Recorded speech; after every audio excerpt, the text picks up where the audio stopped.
Bem-vindos a mais uma Creative Mornings, a do mês de Abril, já ando um bocadinho perdida. Hoje vamos falar sobre inclusão. Já vou passar aqui a palavra ao nosso convidado especial. Antes de mais, tenho aqui algumas coisas giras para dizer, eu agora escrevo para não esquecer. Está cá a Elisa. Não. Pronto, mas está cá o Nuno. Onde é que estás, Nuno? Estás ali. Tu já és tu, podes pôr a mão no ar e dizer bom dia. Tu já te inscreveste numa Creative Mornings em Kuala Lumpur. É verdade. Sim, senhora, muito bem-vindo. Pronto, eu faço sempre estas brincadeiras com o público. E hoje temos um nome vencedor que são as Terezas. Estão cá três, supostamente. Uma, duas, três, exatamente. Pronto, é o nome vencedor da Creative Mornings de Abril. E mais uma vez temos aqui uma pessoa muito especial, que é a Joana Abreu. Pode levantar a mão, levanta só a mão. Foi a nossa convidada do mês de Fevereiro e, portanto, ficou muito fã. Está a ganhar aqui o meu presente, porque ela continua a vir às Creative Mornings, mesmo não falando. Pronto. Há aqui alguém que já tenha vindo a todas? Desde janeiro? A Daniela, sim, a equipa, o Zezé, exatamente, o Zezé, a equipa, sim, mais ou menos. Pronto, a música que vocês ouvem sempre é feita pelo capítulo de Washington, do nosso querido colega Jim, e portanto podem seguir também no Spotify se quiserem ouvir coisas giras sobre o tema. Agora, vou passar só a dizer-vos para quem está cá pela primeira vez o que é que são as Creative Mornings e o que é que nós fazemos. Estamos neste momento em 201 capítulos, já chegamos às 200 cidades. Continuamos nos 64 países dos 5 continentes e temos cerca de 20 mil participantes por mês. Vocês fazem parte desse número. Temos 6.700 palcos online com 7,9 milhões de visualizações. Porquê é que nós fazemos isto? Basicamente porque acreditamos que todas as pessoas são criativas. E portanto queremos dar-vos aquela faísca de criatividade para usarem no vosso dia-a-dia naquilo que são as vossas tarefas. Eu vou passar a palavra ao Diogo Cruz, responsável da U-Dream, desculpa, U-Dream, estou a pensar em voar. É isso, mais ou menos. E nos veio falar do tema deste mês que é inclusão. Ok, bem-vindo, Diogo. O palco é teu. Está bem? Pronto, obrigado pelo convite.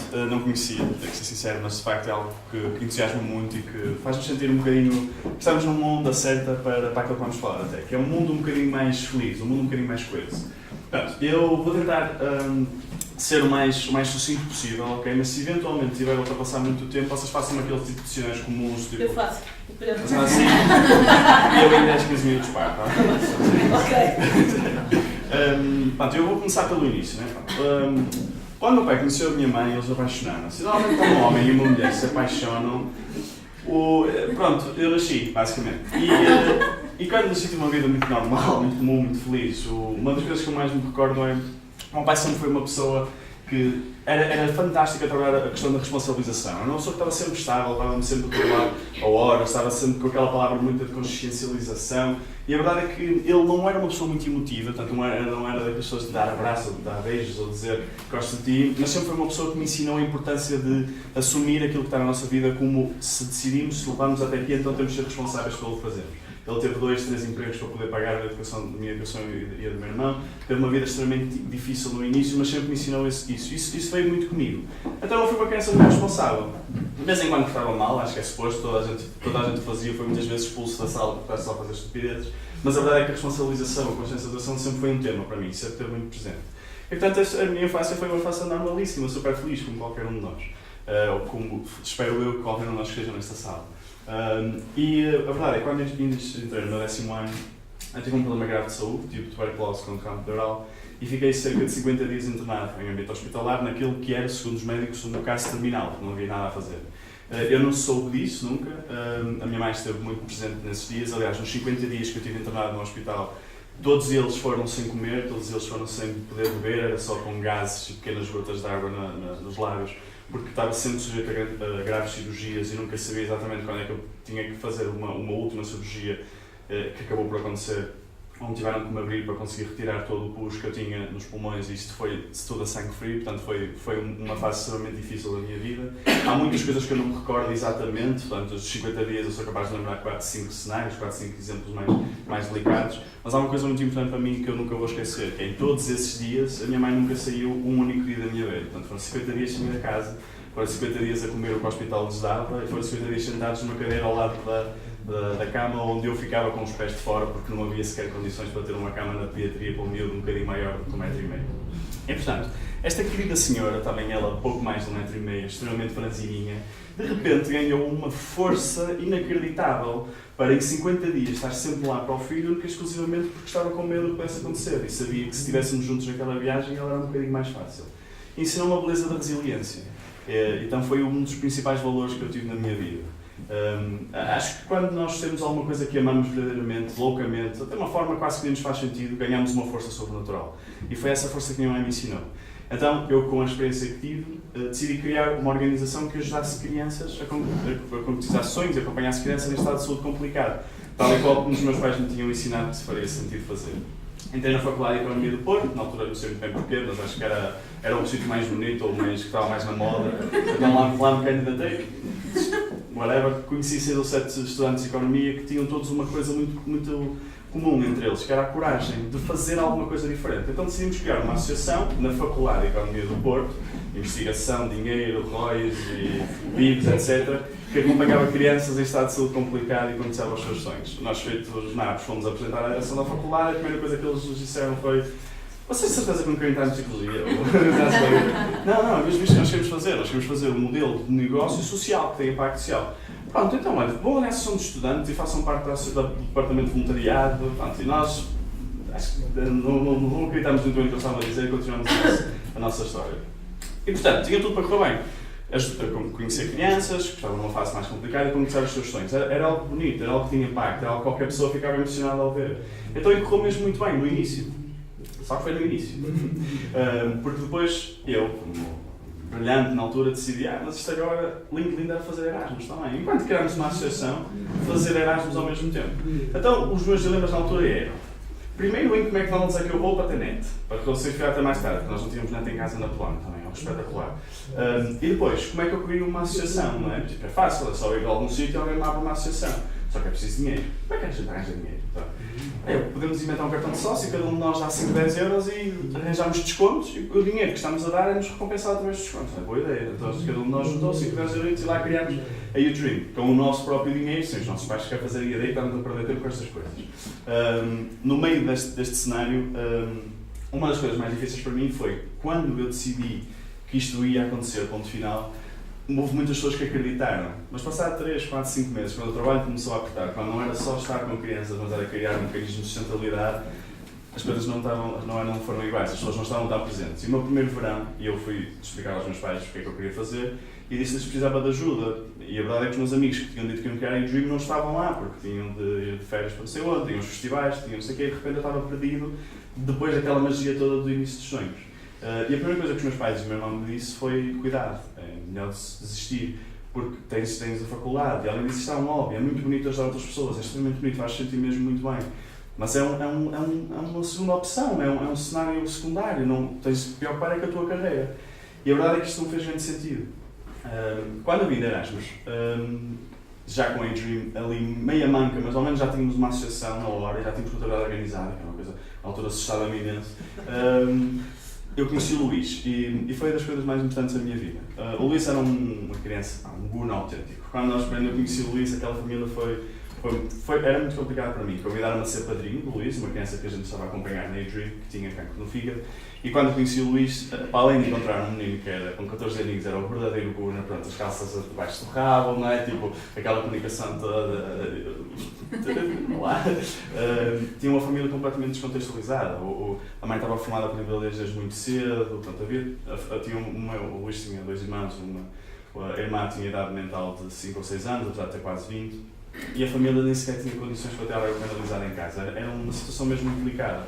E a verdade é que eu sempre tive uma vida super confortável. Então, quando entrei naquela casa, naquele cenário, e vi 4 colchões estendidos no chão para que a família pudesse viver, e um buraco na parede onde o Luís tinha uma cama em isolamento, porque era um buraco na parede, não isolava de nada, estava um frio terrível.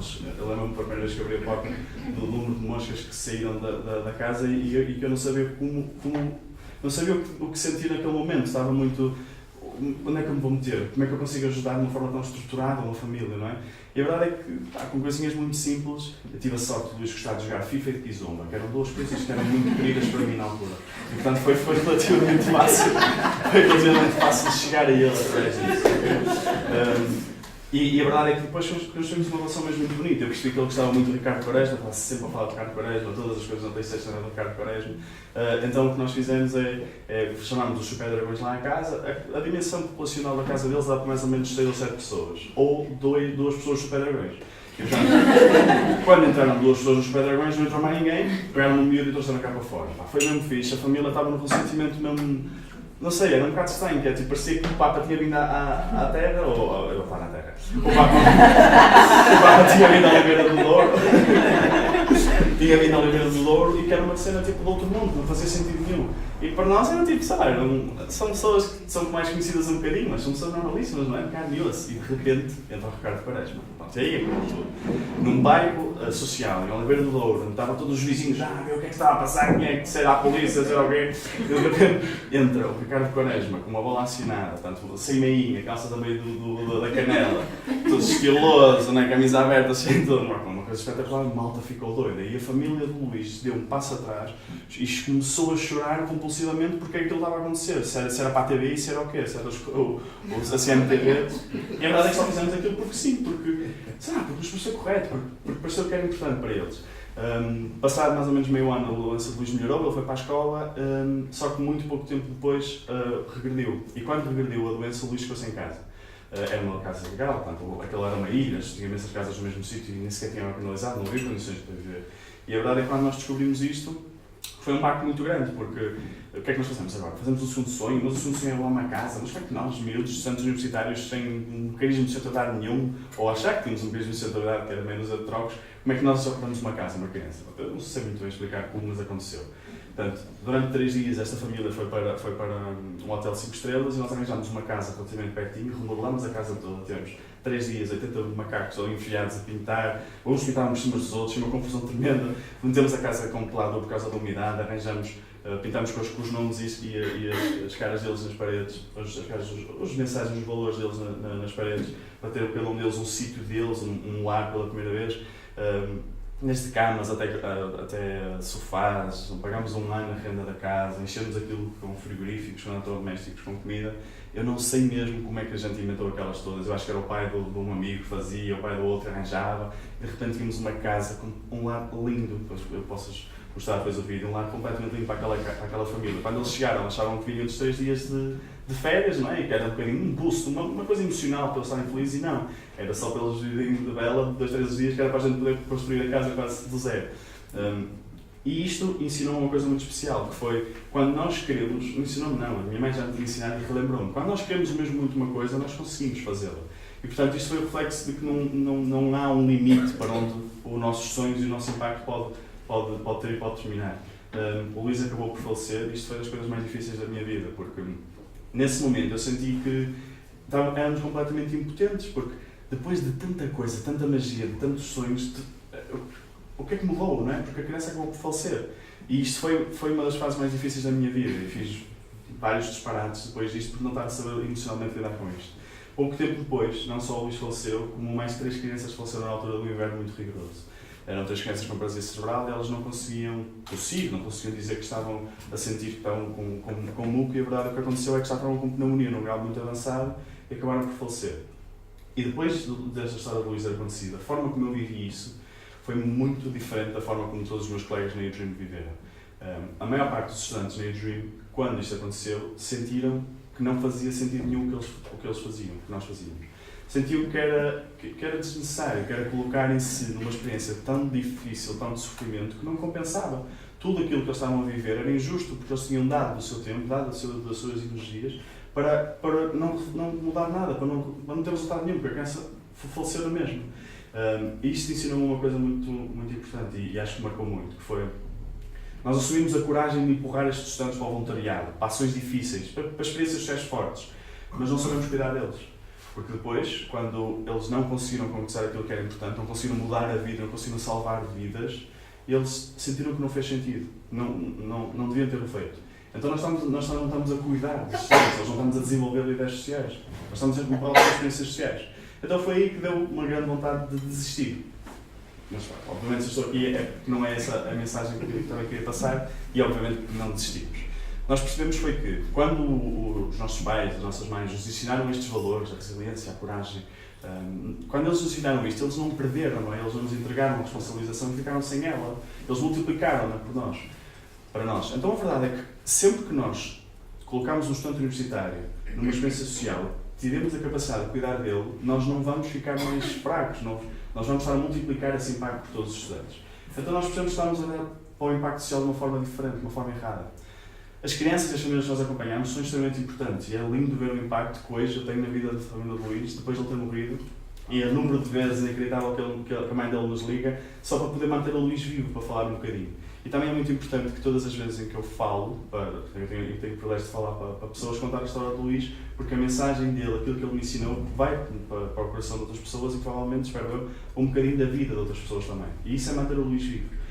E a verdade é que tudo o que nós fazemos é multiplicado se conseguimos que cada uma das pessoas que passa por esta experiência fique mais forte, fique mais crente.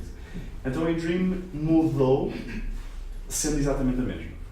A problemática social que a eDream hoje trabalha é: nós acreditamos que os estudantes de ensino superior não têm capacidades, não têm competências para se conhecerem, para conhecerem o seu rumo profissional e para terem competências, e não têm competências para ter impacto social na comunidade, ok? Nós achamos que este problema é de facto importante porque a maior parte dos estudantes universitários com quem nós falamos sente que não se conhece e sente que não consegue ter impacto social, faz voluntariado, mas não consegue ter impacto social. Ele é inteligenciado, toda a gente sabe aqui que as estruturas formais de ensino, universidade, elas não trabalham nos temas do autoconhecimento, não trabalham nos temas do propósito, não trabalham nos temas do impacto social. Não estou a dizer que devem, estou a dizer que não o fazem. E têm externalidades, principalmente nós acreditamos na eDream que as externalidades desta ausência de competências focam-se muito nas relações. Portanto, os estudantes não sabem trabalhar as relações com os seus amigos, com as suas famílias, com as pessoas que lhes são queridas. E no momento mais de instabilidade, no momento em que querem mudar de vida, no momento em que querem mudar de curso, não sabem como podem ter uma rede de apoio nas suas relações, na sua família, para os ajudar a ter essa decisão. E muitas das vezes são os próprios pais os entraves a estas mudanças. Eu estou a estudar contabilidade, eu odeio contabilidade, mas o meu pai quer que eu seja contabilista. Então eu não tenho coragem de dizer isso, não tenho coragem de mudar. E as relações são uma das externalidades mais negativas que nós sentimos nesta ausência de competências. Mas não só, por exemplo, a maior parte dos cursos profissionais que nós sentimos que os estudantes universitários levam são muito orientados para o consumo e para a produção. Porquê é que estás a estar em engenharia? Porquê? Dá dinheiro. Sim, mas dá dinheiro. Não tenho certeza absoluta que eu vou ter emprego, no fundo, não é? E portanto, isso é um desafio para nós. Estamos a desenvolver relações profissionais sem vocação, sem propósito.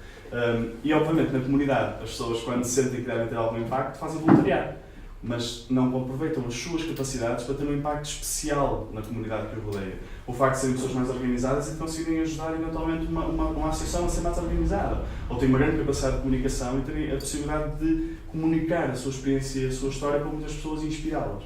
E portanto a eDream sente ser a solução para isso. Eu vou tentar explicar-vos muito rapidamente como. Quando a eDream junta esta solução que nós achamos que encontramos, junta um sistema de desenvolvimento pessoal, portanto 2 anos de sistema de desenvolvimento pessoal, com uma duração de mais ou menos de 4 semestres, onde o estudante universitário está na faculdade e tem esse sistema de desenvolvimento com experiências sociais. Okay? Basicamente o que nós queremos é, um estudante está na faculdade, muito avaliado de 0 a 20, não é? Portanto é sempre questão da avaliação individual, com as suas festas e dinâmicas e verdadeiras extremamente importantes dos primeiros anos de faculdade e conhecem o eDream. E nós apresentamos como, olha, queres ajudar a conhecer os sonhos de crianças e a nos dar a mudar o mundo? É mesmo giro, é? Tipo, fotos bonitas para o Insta. E os estudantes dizem, ok, sim, então eles conhecem a comunidade. E quando entram na eDream, a primeira coisa que nós dissemos é, olha, para mudar o mundo, tens que te conhecer verdadeiramente, tens que mudar a ti próprio. Mas eu vim para ajudar a criancinhas. Sim, ok, isso vai acontecer. Mas antes de mais, quem é que tu és? Quais são os teus valores? Como é que a tua educação te marcou, positiva e negativamente? Que coisas é que gostarias de ter mudado na tua educação? Tanta pergunta, eu quero ajudar, não, mas vamos começar então por isso. E aí o nosso objetivo é que eles se encontrem na comunidade. Depois, enquanto estão neste processo de desenvolvimento pessoal, de autoconhecimento e desenvolvimento pessoal, começam a estar em experiências sociais. Acompanham crianças em estado complicado, independentemente da sua saúde, em ambiente hospitalar e domiciliar, e concretizam os seus sonhos. trabalham em lares de idosos e fazem viagens no tempo para recordar como é que era o preço certo em euros, mas como para adultos de antigamente, ou August Kids. Fazem um conjunto de dinâmicas, desde campanhas urbanas na rua, onde vão abraçar desconhecidos ou entregar multas de estacionamento que obrigam os desconhecidos a tomar atitudes bonitas pela sociedade, e inserem-se em todas estas experiências sociais. E aí passam a viver em comunidade. Até que quando terminam o seu percurso na eDreams, essencialmente 2 anos depois, tenham de criar um projeto ou uma ação social de impacto no seu dia-a-dia, no mercado de trabalho, eventualmente, ou na sua vida, nas suas relações. E é aí, com essa criação desse projeto social, que é feita, é pensado na eDream e que é posto em prática no dia a seguir a sair da faculdade, que eles passam a viver para a comunidade. Há exemplos muito rápidos disto, por exemplo, a Adriana, uma querida colega nossa da Universidade de Minho, estava a estudar Psicologia. E o sonho dela era ser música. E todas as vezes que ela se candidatou ao programa, aos programas da Voice, em todas elas, e foram muitas, ela perdeu. Então o mais provável era, pronto, ok, desisto, vou ser psicóloga, né? E a verdade é que se calhar um dia vai ser uma fantástica psicóloga, mas hoje está no Reino Unido e está a tentar ter uma carreira e está a correr bastante bem na área da música. E com a resiliência dela percebeu que consegue fazer isso e ao mesmo tempo trabalhar na Cruz Vermelha e ajudar refugiados e adotar os seus familiares. E isto tem impacto nas suas carreiras profissionais. A Inês, uma estudante de Economia aqui da Universidade do Porto, viveu uma experiência social muito transformadora na eDream e hoje, aliás, sexta-feira passada, faz 2 dias, escreveu um livro sobre essa experiência para que mais pessoas pudessem viver o impacto que ela sentiu que teve na vida dos seus avós, por os seus avós terem sido as pessoas que a criaram. E isso tem muito impacto para ela e tem impacto na comunidade quando as pessoas veem a sua história. Ou o meu caso, que é de muitas coisas que eu sinto que aprendi na eDream, uma das mais especiais que gostava de transmitir, é que eu percebi com o eDream que eu não devo esperar que o meu pai seja a pessoa responsável por me ensinar a dizer amo-te, porque se ele me ensinou a responsabilização é porque provavelmente a vida dele foi aquilo que ensinaram a ele, e os pais lhe deram, se calhar não foi nunca vez um amo-te, foi sempre um desenrasca, foi sempre tens de criar o teu próprio percurso, tens de se arrascar, tens de cuidar da tua família, e foi isso que ele soube, foi isso que ele aprendeu e foi isso que ele foi para mim. Mas então, se eu disser ao meu pai muitas vezes eu amo-te, provavelmente ele vai aprender outra coisa daqui a uns tempos. E é exatamente isso que aconteceu, e hoje o meu pai é uma pessoa extremamente mais emocional, emotiva também, e isso foi muito importante para mim e foi muito importante para a minha mãe. E portanto, existem 350 mil estudantes universitários em Portugal, e a eDream só fez isto com 500, ok? Portanto, ainda estamos a começar. Porto, Braga, Aveiro e Coimbra já são universidades, já são cidades com universidades de eDream, e o nosso sonho é que isto existem muitas mais, ok? E como nós somos relativamente bons a concretizar sonhos, eu acho que mais cedo ou mais tarde isso vai ter impacto. E portanto, a mensagem que eu vos queria transmitir é que a inclusão é um tema extremamente importante. Mas a verdade é que há muitos temas de impacto social que são extremamente relevantes. Na minha opinião, o mais capacitador é a educação. Porque o que nós somos, o que nós acreditamos, as nossas crenças, aquilo que nós fazemos no nosso dia-a-dia é um reflexo exato, ou muito próximo, pelo menos, da educação que tivemos. Não da educação formal, das experiências que vivemos e da forma como de alguma forma, de algum jeito, elas fizeram sentido ou não para nós. Então é tudo uma questão de educação. E a verdade é que se nós tivermos estudantes universitários, estudantes de ensino superior, de ensino básico, a viverem estas experiências sociais e a viverem a forma como estas experiências sociais podem modelar quem eles são e que acreditam, vamos ter uma sociedade um bocadinho mais bonita, um bocadinho mais coesa. E portanto, o nosso lema é que achamos sinceramente que vamos acabar por mudar o mundo muito antes do mundo sequer se atrever a tentar mudar-nos. E portanto, o que eu gostaria era de conhecer-vos um bocadinho melhor, de rodar com muitas perguntas, era para conseguirmos criar ainda melhor o nosso plano para o fazer. Okay? Portanto, obrigado pelo vosso tempo. Um orador maravilhoso que teve menos tempo do que aquilo que devia e mesmo assim impecavelmente conseguiu cumprir. Eu pedi também para ele não se alongar muito, eu sei que há sempre muitas perguntas, tenho a certeza que vocês estão ansiosos e ansiosas por isso, portanto, digam de vossa justiça ou de eu continuar aqui para vos explicar alguma coisa que não tenha ficado clara. Quem é que quer começar? Sim, comece. Armindo.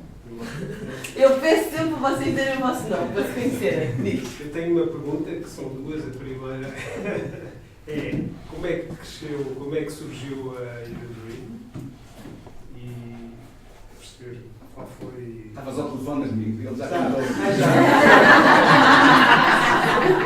Foste apanhado. A sério que soube com o pai e a mãe a fazer O bebê, basicamente. Perdeste o sexo da manhã, Mas ele está assim, em um par de segundos ele já te diz outra vez como é que isto As minhas começa. hormonas femininas não... E a segunda pergunta é? E a segunda já perdi, agora não digo. Então vamos só recapitular e já aí voltamos. Força. Eu tive uma experiência fui para o segundo campo rural, foi uma experiência de vida marcante que era supostamente vida ou de morte, o Luciano tinha cerca de 15 dias de vida, foi uma fase mesmo difícil. Pronto, e os meus pais, eu sinto sinceramente que para além, obviamente, da parte da medicina e de todo o trabalho espetacular que a equipa de médicos teve, os valores que os meus pais me ensinaram, a proximidade e a crença que eles tiveram na recuperação foi muito importante. Qual é a tua formação, desculpa? Economia? Escola da vida. Não.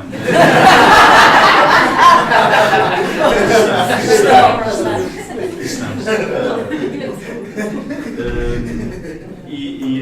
E eu acho que isso, eu conheci muitas crianças no hospital, que, pronto, muitas delas que eu percebi, não é? Eu tinha 14 anos, não era criança, mas não é.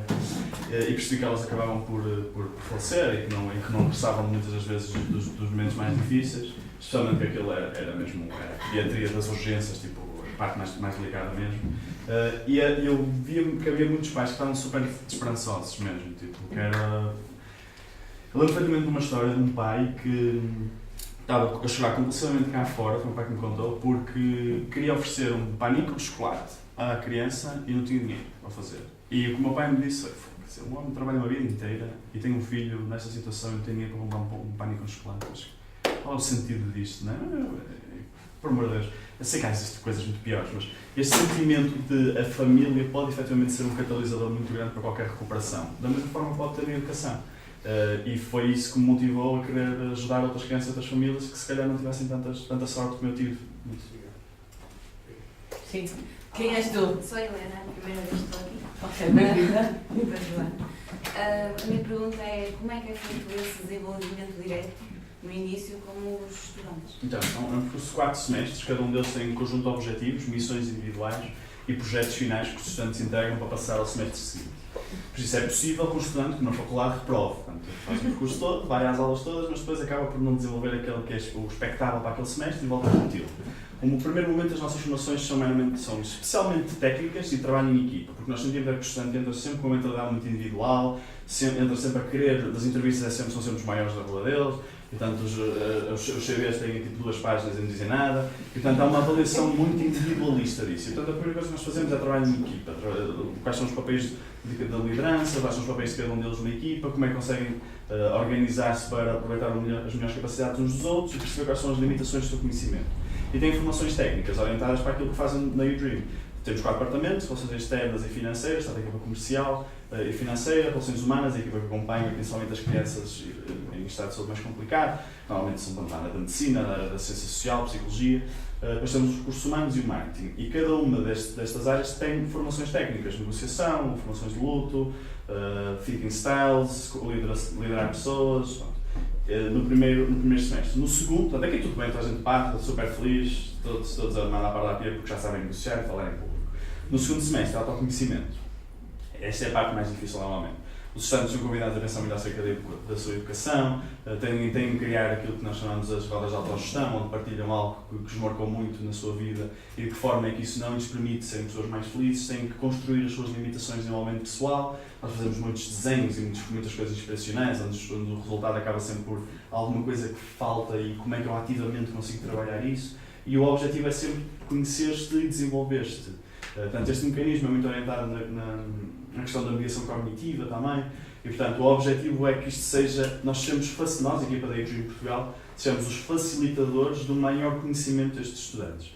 Portanto, aqui é onde a maior parte dos estudantes acabam por desistir, ou querer voltar a repetir, mas muitos dos 15 que entram por semestre, eu diria que 12 terminam o percurso, e quase todos saem nesta fase, do 2.0, do conhecimento para o 3. Não pode ser muito. É um bocado... É um tema mais invasivo que os outros, não é? É um tema que te obriga a expor. E há pessoas que gostam de fazer, não é? Que lhes é querido fazer isso, e há outras que não, que os assustam mesmo muito. O que nós tentamos, acima de tudo, é que os estudantes que não estão preparados para este semestre repitam ou voltem a repetir de uma forma mais branda, mais calma, dizendo tipo, não precisas de és inseguro, não precisas trabalhar isto num semestre, não é? Há pessoas que demoram uma vida, não vais trabalhar isto num semestre. Tranquilo, faz isso ao teu ritmo. Só que, claro que há sempre aquela questão do mas eu não passei no momento 2.0, que nós tentamos ao máximo trabalhar isso como um that's ok, é o percurso do aluno, é o percurso do Diogo, não é o percurso da... E o Diogo tem a sua vida, tem a sua forma de crescer, não é? E teve as suas experiências, e muitas delas, se calhar, foram mais marcantes, ou menos marcantes do que as pessoas que estão lá dele. No momento 3.0, o objetivo é a liderança, portanto eles passam a trabalhar temas como a responsabilização, cuidar do outro, formar outras pessoas, tem formação de formadores, por exemplo. E no momento 4.0 é a criação de projeto social. Tem formações muito de como é que identificamos problemáticas sociais, como é que criamos projetos que vão ao cerne do impacto social, da problemática, e como é que levamos isso para a sociedade, como é que envolvemos outras pessoas no nosso sonho. Portanto, no fundo é uma escola, estamos a trabalhar para ser uma escola de impacto social, que começa com cada um de nós individualmente. Sim? Vou começar ali, não me vou esquecer de vocês. Sim, quem és tu? Olá, Sra. Inês. Só uma pergunta. Quando tu dizes o reprovar, o não pensar, o que é isso Certo. nesse sentido de são autoconhecimento, não é? O que é... Bom, O que significa essa palavra? é muito importante, eu acho que isto é um dos temas mais difíceis da educação não formal, não é? Que é muito importante parametrizar alguma coisa, porque senão vamos sempre sentir que as pessoas conheceram um bocadinho melhor, até porque o dia-a-dia de cada um de nós leva a que isso aconteça, não é? Qualquer experiência da nossa vida, à partida no dia a seguir, ou 2 dias depois, se conhecemos um bocadinho melhor porque vivemos experiências. Mas se queremos que isto seja uma escola, é muito importante para nós que exista uma parametrização, que muitas das vezes são os próprios estudantes que a colocam. No início, cada estudante, no momento 1.0, o projeto para o 2.0 é uma exposição do que é que eu gostaria de ser, que características é que eu gostaria de desenvolver, quais são os condicionantes negativas e positivas que me estão a impedir ou a facilitar que eu atinja esse objetivo, e ao próprio estudante que apresenta isso. Ok? E aqui é o que é, ponto. Nós, normalmente, o que fazemos é que no momento 2.0 eles têm que entregar um projeto que avalia de que forma é que desenvolveram esse percurso, depois de dizerem que querem ser isto e que têm estas condicionantes. Então são eles próprios que mostram se consideram ou não consideram que desenvolveram essas competências. Normalmente o exemplo mais comum, pelo menos que nós temos conhecido, é sinto que sou uma pessoa insegura e sinto que essa insegurança não me permite tomar atitudes corajosas com as pessoas que estão à minha volta, ou não me permite ser uma pessoa mais feliz ou dizer aquilo que eu acredito. E no momento 2.0, eles têm que espelhar como é que trabalharam cada uma dessas questões ao longo deste semestre para sentirem que então são pessoas mais confiantes. E que reflexo é que essa confiança pode ter nos dias da manhã. E normalmente os estudantes que apresentam este projeto e contam histórias, e as histórias que eles estão a contar não demonstram essa segurança, demonstram uma fuga a essa segurança. Por exemplo, nós fazemos uma conversa com eles, obviamente não existe o stamp, vais ver a tua nota, não passei nem existe uma conversa de feedback no final, onde o documento que eles enviaram é analisado pela equipa da Adrian Portugal, temos 2 pessoas a tempo inteiro que só fazem essa análise diariamente, e é partilhado o projeto 1.0 versus o projeto 2.0, e perguntamos, os exemplos que colocaste aqui, porquê que consideras que eles fizeram-te... Nós temos formação de facilitador. Porquê que consideras que isso foi uma evolução? Que atitudes é que achas que podias ter feito de uma forma diferente? E nessa conversa, o estudante considera que devia, ou considera que ultrapassou mesmo, que é mais confiante e por isso passa, ou diz, de facto, eu não consigo crescer o suficiente. E o facilitador convida-o a perceber. E se voltasse a repetir este momento, achas que ele iria ser importante para ti? E se a pessoa disser sim, então, vamos voltar a repetir o momento 2.0. Se o estudante disser não, e eu acho sinceramente que desenvolvi o que é expectável, pelo menos eu estou mesmo feliz com o meu desenvolvimento, bom. Okay. E passa? Sim. Ok. Joana, sim. Calma, vê se eu não me perco. 1, 2, 3, sim. Então, isto é um projeto financeiro? Vocês têm uma equipa muito grande, não? Quantas pessoas trabalham com vocês? 12. Neste momento são 12. É um projeto cofinanciado, sim, pela Inovação Social. Ótima pergunta. Nós temos 3 mecanismos principais de sustentabilidade. Começou como um projeto vosso, não é? Começou com 10 paus por ano. Lá está. Para chegarem a este ponto, tu trabalhas a tempo inteiro nisto, certo? Sim. Tens que ter um salário. Sim. No passado há algum tempinho, mas sim, nos primeiros 4 anos não. Mas os meus pais lá... Financiaram também o projeto. O primeiro mecanismo de sustentabilidade da Dream foi espetacular, que foi convencer os nossos pais que podíamos continuar a Dream. Não tínhamos dinheiro, então o que nós decidimos fazer foi, cada um de nós tinha aquela cena dos palitos, havia um palito mais pequenino e calhou-me a mim, e eu fui à Católica Porto Business School, bati à porta e disse, eu quero continuar na Dream, mas não tenho dinheiro. O que é que vocês acham de nos oferecer cursos a todos? E nós continuámos a estudar, e assim conseguimos convencer os nossos pais. E então. Foi? Essa eu não sabia. E portanto, todos os anos, a Católica Porto Business School dá 5 pós-graduações a 5 estudantes no eDream para continuarem a sua formação e, portanto, estenderem um bocadinho a sua formação académica. Isto foi o primeiro. Depois o cartão de sócio é uma coisa que cresce muito. Nós temos 15 estudantes por semestre, por cidade a entrar, normalmente se cada um deles arranjar 3 a 5 sócios, o sócio paga um valor de 5 euros por mês e tem acesso a um conjunto de descontos na área da formação, mas acima de tudo o objetivo é que eles ajudem a educação em Portugal, ok? Cada um bocadinho de cada um, e depois isto nós passamos a dinâmica dos 3 Fs, dos Friends, Family and Folk. Se cada pessoa que entra no Dream não paga nada... É a nossa dinâmica Creative Mornings também, Sim. Cada estudante não paga rigorosamente nada, mas se arranjar 3, 5 pessoas da sua família, da sua comunidade, dos seus amigos que ajudem, e ele, no final de 2 anos e meio, com esses números que eu acabei de dizer, no final de 2 anos e meio pagou o seu custo na Udream. O estudante custa a Udream 833 euros por ano. É o custo da organização dividido por número de estudantes. Ou seja, passado 2 anos e meio, 3, paga o seu curso. E se os sócios continuarem a ser sócios, começam a pagar o curso do outro estudante, que pode não ter essas possibilidades ou que não conseguiu arranjar esses números. Portanto, este é o primeiro mecanismo de sustentabilidade, é aquele que demora mais tempo a maturar, é aquele que no maior longo prazo tem maior rentabilidade, porque os custos são muito reduzidos, são quase nulos. Não é? É o mail marketing, é pouquíssimo. E depois temos 2 grandes projetos de sustentabilidade. O primeiro é a replicação da Udream nas empresas. É a minha tese de investigação de mestrado, de doutoramento, em que o objetivo é medir que impacto é que o facto do meu desenvolvimento pessoal consolidado pela experiência social que eu decidi interessar e usar esse meu, desenvolvimento da minha resiliência em prol de uma organização, ou junto de uma organização de idosos, ou junto de um lado de idosos, de que forma é que isso acaba por trabalhar a minha resiliência nas minhas relações, em minha casa e no meu trabalho também. E, portanto, o objetivo era que um dos principais mecanismos da Udream fosse a replicação do modelo da Udream nas empresas, obviamente pago, não é? E o dinheiro dessas receitas gerarem o desenvolvimento dos estudantes na academia. E o terceiro é, na academia da universidade. E o terceiro é a replicação do modelo muito mais curta duração em escolas de ensino secundário básico, através de programas, de 7, já fazemos isto, 7, 8 sessões, onde trabalhamos a inteligência emocional, onde trabalhamos o kindness, onde trabalhamos intellectual humility, onde falamos acerca de histórias, que são as histórias das crianças que nós conhecemos, só que são contadas de uma forma muito mais feliz, e no final pensamos, o que é que achaste esta história do Luís? Porque é que o Luís fez aquilo? Porque sabes que isso é amor? Sabes o que é o amor? E começamos a trabalhar isso, medimos à entrada e à saída o desenvolvimento que o estudante teve na percepção do amor. Claro que eles depois são desafiados a fazer algumas atitudes e portanto também têm essa extremidade positiva. E o objetivo é que serem os nossos estudantes e o Dream, no momento 4.0, no final do seu percurso no Dream, a levarem isto às escolas secundárias e básicas. E portanto estão a criar mais uma fonte de receita que alimenta o projeto exatamente da mesma forma que ele acredita, que é através da educação para o impacto social. Okay? Somos cofinanciados pelo PLI, fizemos uma candidatura há 3 anos, o Programa Operacional de Inclusão Social e Emprego, Portugal e Inovação Social, que é onde existem muitos milhões agora também, felizmente, para apoiar projetos sociais. Temos 2 anos sem receber dinheiro nenhum, temos quase a desistir outra vez, conseguimos sobreviver, é uma fase, uma história muito mais engraçada que fica para outro dia também, como é que conseguimos sobreviver a esta falta de dinheiro. E agora vamos voltar a fazer mais candidaturas. Ok? Porque ainda existem muitos programas abertos, se alguém estiver interessado também depois eu posso falar um bocadinho sobre isso. Tens aqui uma pergunta, Francisco. Exatamente. Olá. Queria fazer uma pergunta na continuação das 2 anteriores, Sim.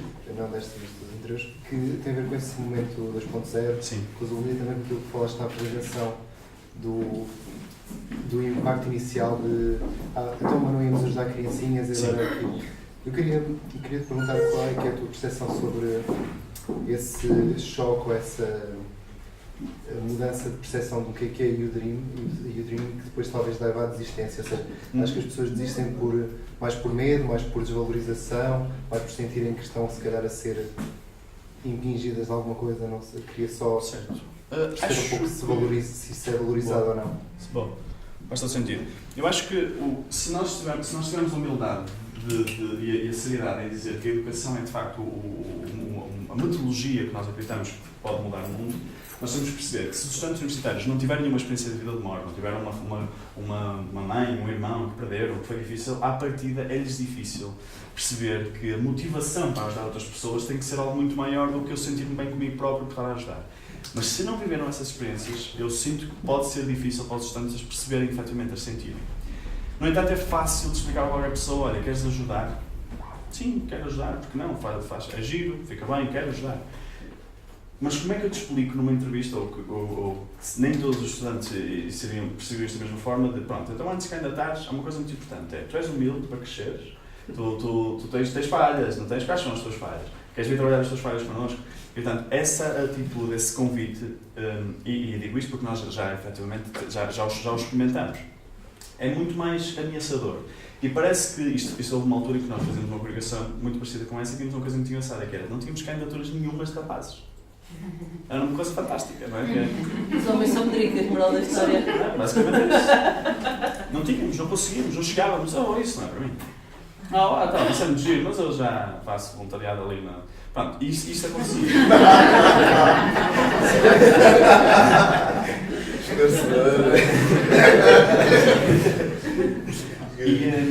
E para nós foi uma mudança muito difícil de aceitar, porque nós éramos as pessoas que mais defendíamos esta comunicação na fase inicial, porque nós queríamos ajudar criancinhas, ok?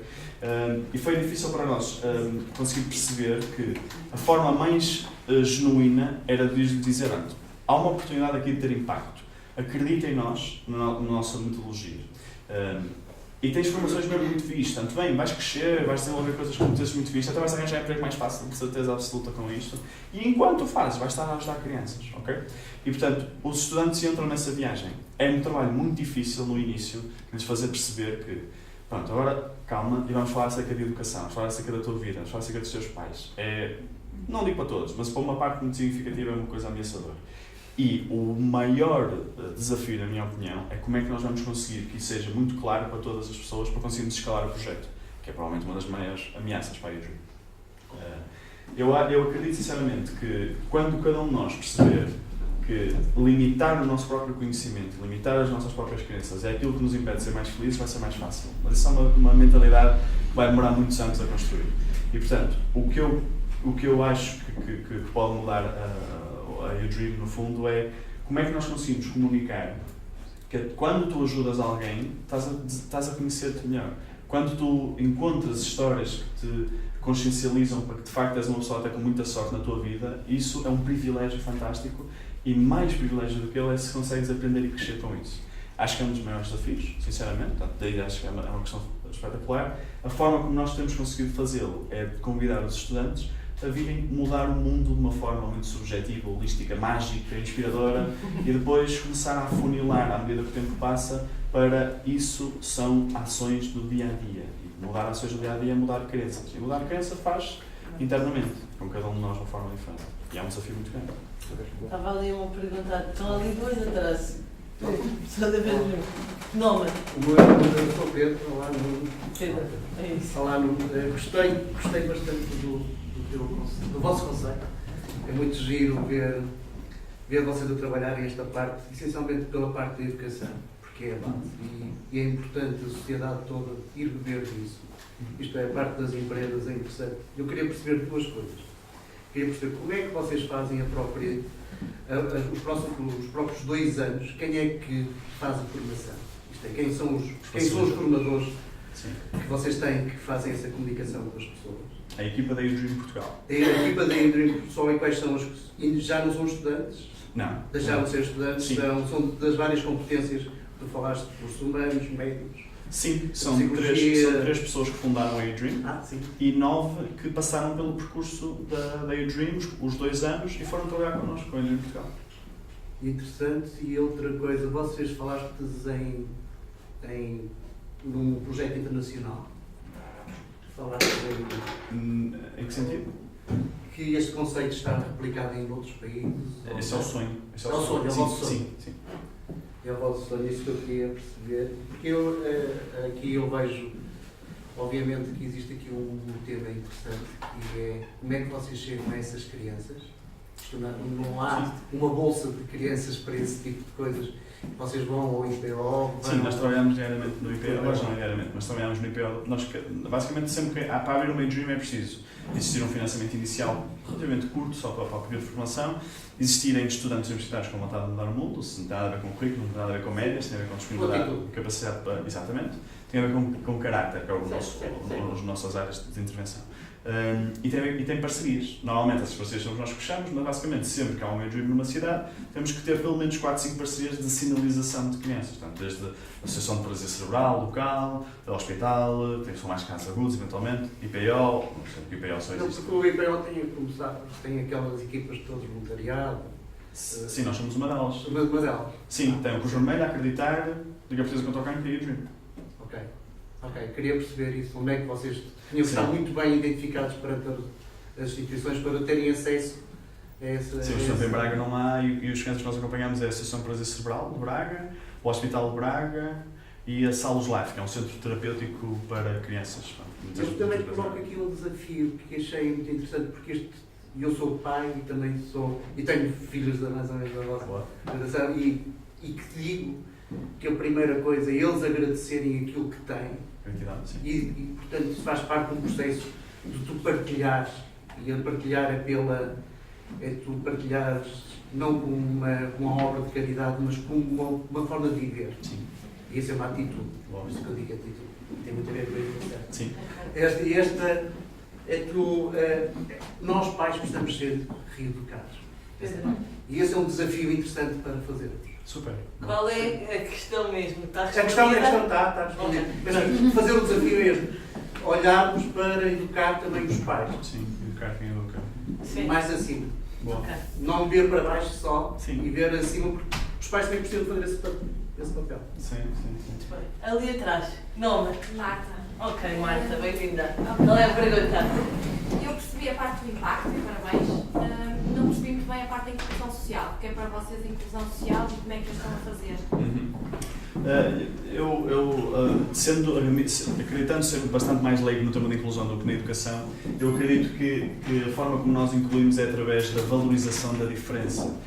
Muitas das crianças que nós acompanhamos têm, obviamente, vidas muito complicadas. E há uma coisa que muitos estudantes trazem e que é até difícil para nós receber, ou temos de ter cuidado de receber, que é, por exemplo, estamos a acompanhar uma criança com paralisia cerebral. Normalmente, os casos que conhecemos, o pai abandonou a criança, portanto, temos uma mãe a tomar conta daquela criança, e a mãe é 99,9% mãe e o resto é mulher, o resto é amante, o resto é pessoa, ok?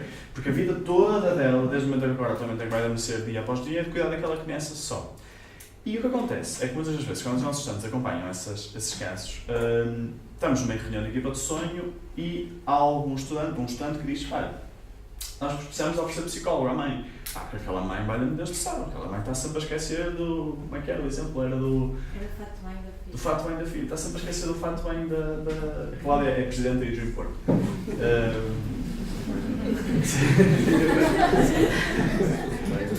Está sempre a esquecer do fato bem da filha. Quer dizer, como é que é possível? Não é? Não, aquela mãe é super negligente, não é? E a verdade é que um estudante, ele não está a fazer isso por mal, mal era, ele está na Dream, ainda por cima, tipo, é impensável achar que aquele miúdo, não é, de 18 ou 9 anos, acha ou está a julgar, só que a verdade é que está, porque tem uma enorme dificuldade em perceber que estas vidas tão especiais têm um percurso, têm um dia-a-dia absolutamente especial, completamente diferente daquilo que nós estamos habituados. E a forma como nós sentimos que trabalhamos o tema da inclusão é a valorização disso, é tentar desenvolver a empatia que permite a estes estudantes colocarem-se genuinamente, empaticamente na vida, nem que seja só através de uns segundos e através só de uma ideia, na vida de cada uma daquelas crianças e famílias e perceber as verdadeiras as realidades e as condicionantes que eles vivem e incluir isso nas suas ações no seu dia-a-dia, para que depois, quando temos uma criança que estamos a passar na rua e é uma criança muito especial também e vemos um pai super atrapalhado a tentar cumprir o passo, percebemos a beleza daquilo, a beleza daquele ser humano que carrega aquele miúdo provavelmente há 15, 20 anos e que tem a vida toda completamente alterada de uma forma muito especial por aquela pessoa. E os nossos Dreamers, cada vez mais, quando sentem e veem estes casos, eles veem a beleza do ser humano absolutamente extraordinário que está ali, como se tivesse ali um Ronaldo, só que não joga a bola. Tipo, é um pai inacreditável, é um cuidador fantástico. E isso, na nossa opinião, acabamos por trabalhar a inclusão porque eles sentem a beleza disso e sentem-se responsável porque outras pessoas à volta deles o valorizem e o sentem também. É uma forma talvez indireta. Mais alguma pergunta? Sim, pois é. Já lá vou. Não. Tens que ser rápido. Falaste que já passaram pelo Dream 500 pessoas. Sim. Mais ou menos isso, ok? Falaste que elas têm os tais 4 processos, assim, em termos de evolução, e já existem projetos apresentados no final, relativamente ao impacto social. O impacto social, e no fundo, replicar exatamente o conceito que vocês de alguma forma passam no YouTube. A pergunta tem duas fases. Qual é a percentagem desses 500? Estás a falar em 500 que terminaram os 4 processos ou são 500 que se inscreveram e que alguns chegaram ao final, e dos projetos que foram feitos no final, se nos desse a ideia de 4, 3, 2, Sim. que tiveram realmente impacto, Sim. que da tua opinião refletem o vosso sonho. Sim, excelente questão. Os 500 é o número de estudantes que passaram pela Dream, não que terminaram. Okay? Mais ou menos como eu disse, dos 15 que entram por semestre, 12 terminam. E a maior parte dos estudantes que desistem é na fase do autoconhecimento. Sim, portanto, não, nem todos o terminam. E dos projetos que criamos, os projetos consolidados são muito poucos. Por exemplo, há projetos como Literacia Financeira em Idosos na Freguesia do Estudante Vive, há projetos como escrever um livro das histórias do avô, porque o problema social a trabalhar era o isolamento de idosos, e a reflexão que nós levamos a fazer foi: ok, e os teus avós? Eles são sozinhos. What? Realmente eu sou uma das pessoas que... Então, acompanho o avô, estar com o avô todos os domingos e escrevo um livro dessas histórias. As histórias é uma máscara, não é, para trabalhar e o livro das histórias é uma máscara para trabalhar o isolamento. A maior parte dos projetos mas depende da definição de projetos, de facto acabam por ser meramente ações mais prolongadas, algumas outras menos prolongadas, e é isso que nós trabalhamos. Como é que tu vais ativamente levar o que aprendeste, o que sentiste, o que descobriste para as 3 áreas da tua vida? E isso é o projeto final que você tem que apresentar, e isso todos apresentam. Nas tuas relações, portanto, como é que isso vai influenciar a tua vida? Mas se influencia ou não influencia, há estudantes que conseguem fazê-lo, há outros que conseguem fazê-lo menos.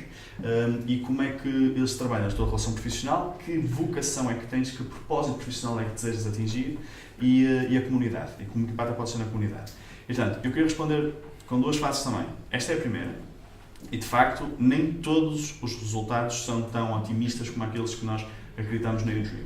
E tem uma segunda versão a essa pergunta. Eu acredito, sinceramente, que este processo não é um processo de terminar 2 anos depois.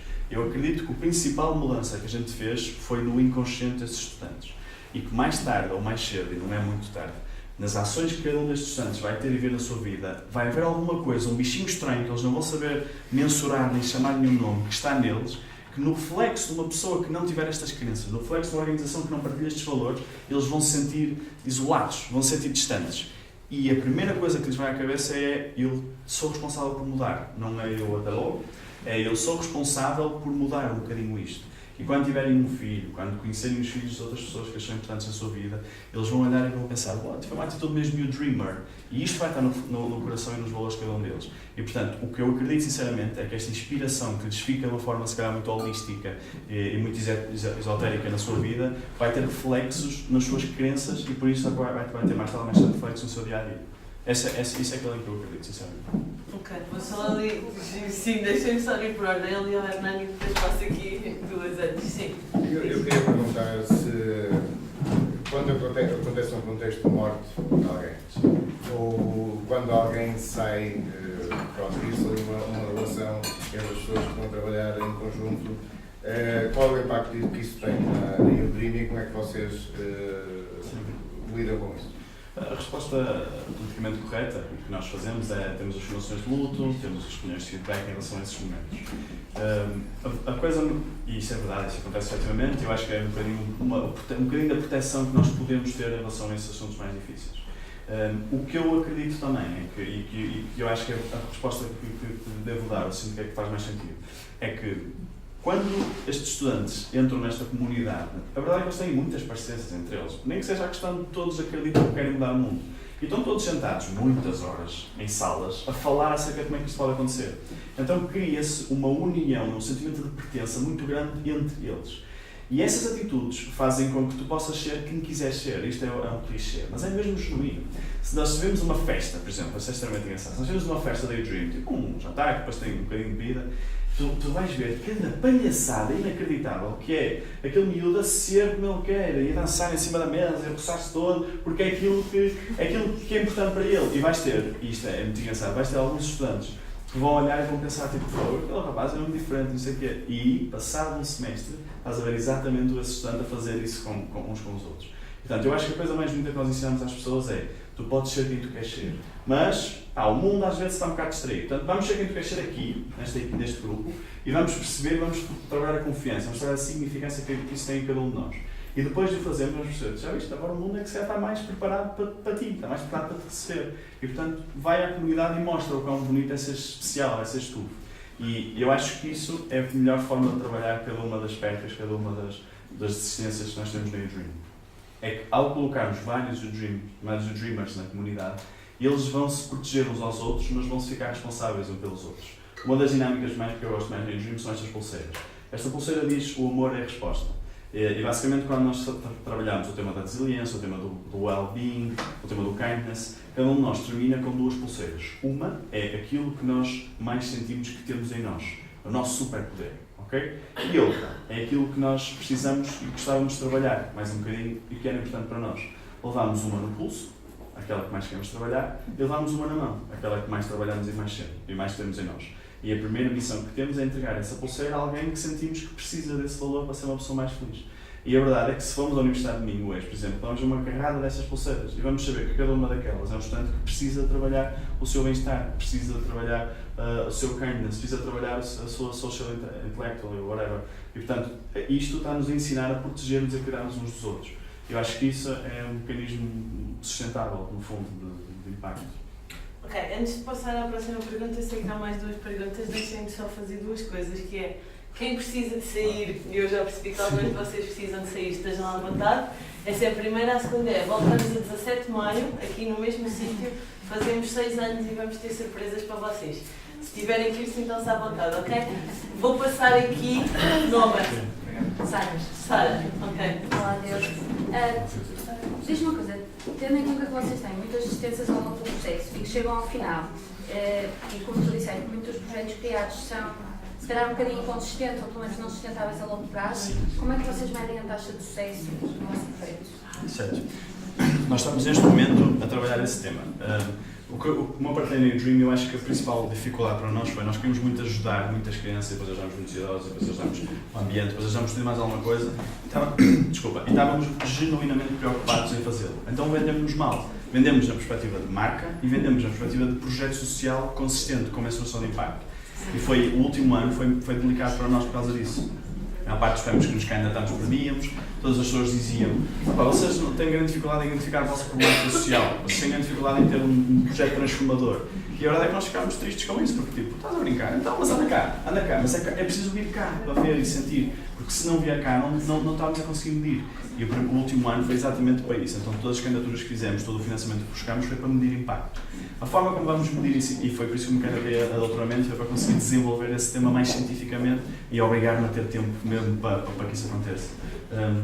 A forma como nós queremos medir ainda não é 100% certo, a forma como nós queremos medir esse impacto, mas o que nós gostávamos muito era de conseguir mensurar a compreensão de cada dos estudantes do que é cada um dos temas da metodologia U-Dream, quer seja o kindness, quer seja o intellectual humility, quer seja o social intelligence, quer seja o gratitude, quer seja o purpose, conseguir medir cada um deles, a sua compreensão e conseguir medir o número de ações que cada um destes estudantes reflete em relação a isso, ok? Que não é fácil, ok? É medir a entrada, é medir ao longo de cada semestre, é medir à saída e é medir um grupo de controle que não passou pelo percurso U-Dream e dividi-los. Portanto, é tudo menos fácil. E vender isso a stakeholders também não é fácil. E? Vender isso a stakeholders, sim, a pessoas que vão financiar o projeto, não é? Vender essa metodologia também não é muito fácil. Não. Portanto, nós somos completamente parvos neste assunto. Este é o sonho, mas sabemos que é tudo menos fácil de vender este processo. Por isso é que fizemos uma candidatura e por isso é que também o Portal de Inovação Social é um tema, não sei se vocês têm esse interesse, mas é um tema fantástico, porque há imensos fundos para isso. Nós temos uma candidatura de 50 mil euros que é só para mensurar impacto. É uma entidade que acompanha todos os teus dias durante 2 anos e que mede esse impacto e que entrega essas provas, ok? Agora, claro que há outras formas que nós encontramos de buscar financiamento. Por exemplo, se nós acreditamos que a resiliência, que a perseverança, o foco, são características que fazem com que provavelmente o teu curso corra melhor, tenhas melhores médias e acabes o curso mais rápido, por exemplo, temos facilidade em medir, é mais simples, é mais métrico, quanto tempo é cada estudante U-Dream, em média, demora a acabar o curso. Quanto tempo é cada estudante na universidade, em média, demora a acabar o curso. Quanto é que custa ao Ministério do Ensino Superior 1 ano de curso? Qual é a diferença entre um e ele? E ir ao Ministério e dizer, vocês gastam 5.750 euros que gastam por ano nos estudantes do ensino superior. A U-Dream gasta 833 euros em cada estudante por ano. Os nossos estudantes acabam em C, sendo C o número de anos do curso, mais 0,2. Os estudantes, em média, acabam em C mais 1,7. A diferença entre eles, vezes a diferença entre o dinheiro, vocês pagam-nos e nós continuamos a fazer o que fazemos e os estudantes acabam mais rápido o curso. Okay? É métrico, é claro. Isso é uma forma de investimento, de financiamento. É uma possibilidade. Não sei se o Ministério está interessado nisso, mas pelo menos fica-lhes bem. A cena é que há muitos fundos para investir nisso, muitos, e são obrigatórios de investimento, e muitos deles estão congelados pela falta de projetos, porque, por exemplo, o Fundo de Inovação Social são 100 milhões de euros, só que tens de encontrar especificamente algo que seja muito mensurável e que acrescente valor ao Ministério, não é espectacular. Portanto, ainda estamos em estudo, a Sofia Mota me pergunta por causa disso, estamos em estudo em relação a qual é a melhor forma. O que nós mais gostávamos nesta fase, pode ser diferente da minha resposta daqui a um mês, era perceber que competências transversais é que os estudantes desenvolvem enquanto estão no Dream e que impacto é que isso tem nas suas relações, no seu percurso profissional e na comunidade, que é difícil de mensurar. Ok, vou para a última pergunta que está ali. A partir daqui vamos encerrar, sintam-se à vontade para continuar a conversar uns com os outros ou com o Diogo, mas depois estamos oficialmente fechados, está bem? Se quiserem beber um café. Só tenho mais uma coisa antes da última pergunta, há uma ou duas pessoas que estão aqui que não se registaram nas Creative Mornings. Por favor, vão ali ter com a Edith antes de saírem, está bem? Só para deixarem o vosso nome e e-mail. Sim. A minha pergunta era se já alguma vez pensaram em alargar o público-alvo. Dos estudantes? Sim. Não parece só estudantes universitários. Porque assim, eu compreendo que na faculdade é muito difícil o termo da responsabilização para nós. Daí que se calhar há muitas pessoas que não são estudantes e estariam interessadas em fazer voluntariado e crescer. Sure. Eu, há 4 anos atrás, perguntaram-me se eu não achava que íamos aumentar o público-alvo do que acompanhávamos, que é as crianças. Eu disse, doido, então já para acompanhar crianças já está, o trabalho que dá, mas hoje estamos a fazer com idosos, hoje estamos a fazer com o ambiente social, hoje estamos a fazer com campanhas urbanas. E, portanto, a minha resposta inconsciente, a minha vontade de responder logo é que não, porque já está tudo muito bem organizado para fazermos com os estudantes e temos todas as parcerias feitas necessárias para desenvolver isso. Mas naquela parte sim, o número de estudantes que existe não é assim tão grande. Claro que em 2, 3 em 15 é porcentagem de algum. Mas nós sabemos disso, por isso é que se calhar também quando lá dentro da organização se calhar não entram 15, entram 16, 17, just in case. Mas a responder a essa pergunta, eu acredito que a metodologia, a crença, a crença em Dream faz todo sentido, que é, tu exposto ao desenvolvimento e maturas esse desenvolvimento com uma experiência social relevante. Não é por acaso que a maior parte dos projetos sociais que existem foram pais que perderam filhos, foram crianças que tiveram doenças, foram invisuais que não conseguiram, que não têm alguma dificuldade no seu dia-a-dia porque não sei o quê, e que usam esse sentimento, essa emoção, essa experiência para ter impacto, não é? Isso é factual. Portanto, se o público-alvo conseguir desenvolver-se de uma forma faseada, calma, tranquila, não é do dia para a noite, e tiver experiências sociais que marquem esse desenvolvimento, eu acredito que isso é mesmo muito preponderante. E, portanto, se eu acredito nisso, seria mentira da minha parte dizer que só com estudantes é que faz sentido. E, portanto, é extremamente provável que daqui a uns anos exista a U-Dream Senior, a U-Dream Net, a U-Dream Young, não sei. Very Young. U-Dream Baby. Fraldas a 50% de desconto, não é? Deixa o pelo assim. Os prematuros são uma fase complicada. Para consolidar, eu acho que o que temos agora permite-nos consolidar, eventualmente, se vocês quiserem ganhar mais uma candidatura e conseguir maturar o projeto, e quando validarmos mais a metodologia, até provavelmente a organização como um todo, levamos a metodologia a outros públicos. Vocês existem há quanto tempo? 5 anos. 6. Sim, ao mesmo. Quais são os cursos onde tem mais sucesso? Psicologia, gestão, medicina, economia, sim, economia, gestão, sim. Psicologia, medicina. Tem que ir a muito lado. Pronto. Eu continuo aqui. Vocês estejam à vontade para falar com ele diretamente, ou comigo, ou uns com os outros. Muito obrigada por terem vindo. 17 de maio estamos pela outra vez com as empresas. Tá bem?